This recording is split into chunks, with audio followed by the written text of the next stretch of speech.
guys, welcome back. And today, I'm going over my trout fishing stuff. We'll go over the rods real quick with you first. This one is the Cabela's Wind River series. It's a 4-piece, 8.5 foot, 4-weight. And this is the reel that came with it. It was a combo. When we bought it, it came with its own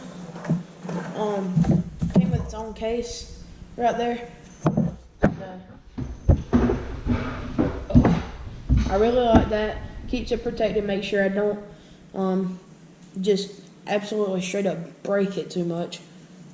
You can see it has a few dings and scratches under here. That's only from hitting rocks with it accidentally and stuff like that. Just wear and tear. And on here I have a size 10 mosquito hook by Owner, and I have it on a 2-pound leader and about 6 to 8 inches up. I have a little split shot, and I have about a 5 to 8 foot leader of 2-pound test on there, and that's what I use for most of my trout fishing. The next combo, or the next setup, is going to be my Ozark Trail 6'6" rod, medium, rated for 8 to 12 pound line, with a Quantum Throttle 20 reel. I guess 20 is probably the size. Right hand retrieve, 11 bearing system, paired with 6-pound line and a little rooster tail trout spinner, inline spinner, anything like that you want to call it. That's just pretty much the 2 setups I use. Probably like the easiest things to use, just about, because you don't have to worry about overpacking when you're trout fishing. I mean, some people might have to worry about overpacking. Me, I don't really have to. We're gonna move right into the tackle section. I guess you could call it whatever you want to call it. It is what I carry in my fanny pack. I have it unloaded right now. And here's the hardware. I have some medical forceps for those smaller fish, even the bigger ones. They get it deeper. It's hard to get needle nose because, I mean, look at the tip comparison. Just look how much skinnier those forceps are compared to that, and how much wider the needle nose pliers are. That's why I like these, is for smaller fish like trout. Now, if you're catching lake trout, needle nose are fine, but I do have needle nose just in case.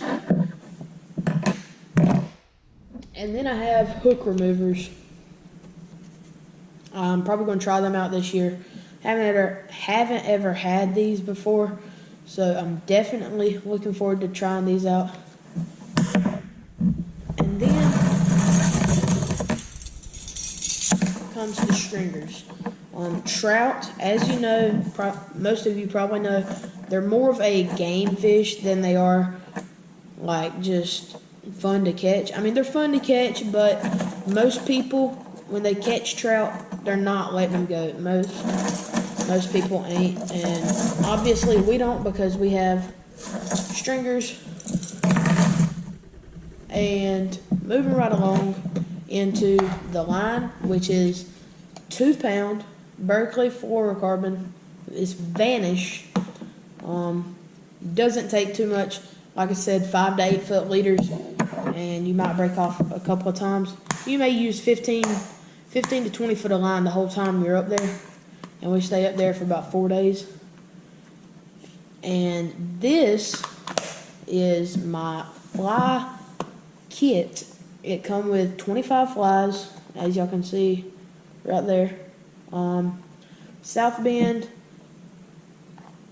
and it was really cheap. It was like $4 or $5, I'm wanting to say, for about 25 flies. And I have a couple of extras, maybe missing a couple, because, you know, people break off sometimes. But if you go to Bass Pro and try to pick out 25 flies out of their little fly bin they got, or whatever, it's going to cost you close to $100. $75 to $100, because most of their flies are anywhere from $1 a piece to probably $10 a piece. And the next three things I have are pill bottles, and in these I have things like hooks, have lots of mosquito hooks in the bottom of that one. I have lots of split shots in this one, and this one is rooster tails, spinners, whatever. I'm going to call them spinners just to keep from having to say rooster tails or spinners, but that is what is in those bottles. I do have a net, I just don't have it in here with me right now. And like I said, I pack all of this in a fanny pack. A fanny pack is really the way to go when you're trying to trout fish and be really versatile and compact. You can pack everything you need and not pack too heavy. That's why I like this, is because you can fit so much stuff. And you could even hook that stringer right there or on your belt loop. But now I'm going to read a little something for y'all. And it comes from Galatians 6:29.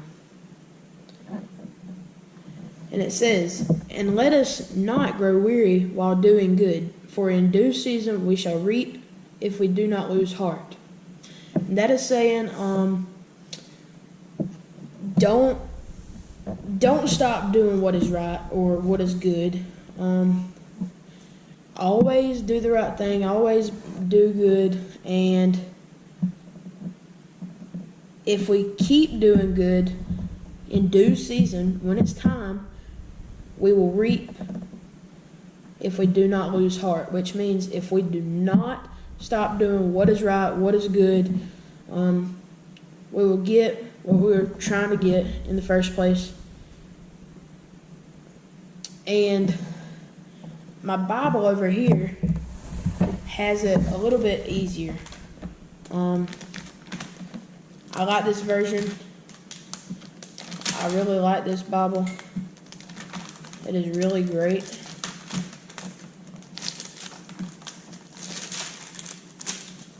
This version, I'll have to go back and look what version it is. It says, "So let's not get tired of doing what is good. At just the right time, we will reap a harvest of blessing if we don't give up." And I think this version is a little easier to understand. It's saying if we don't give up, we will get what we were trying to get in the first place. And like I said, just do right. And if you do right in the first place, and you just keep working at it and don't give up, you will get what you want. Instead of saying, "Oh, well, I want this." And take sports as an example, or fishing, or anything else you want to. Sports, you can say, "Okay, I want to be national champs like LSU was last year." I'm a Georgia fan, but oh well. They did not give up. I think they went undefeated all season long. They did not give up. They had to practice a lot, and they won because they probably practiced harder than everybody else in college football. That's just what I believe. And in fishing, you want to say, "Well, I want to catch a 10-pound bass." You can't just go out fishing one time and say, "I didn't catch a 10-pounder. I'm never going fishing again." If that happened to me, I think my PB would be like half a pound, but that's just a couple of examples we could use in the real world.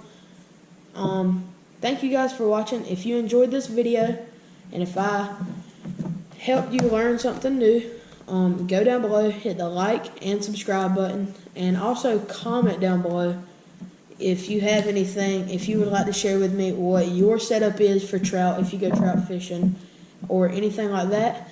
And that is all I have for you today on Fishing with Mad Dog, and I will see y'all in the next episode.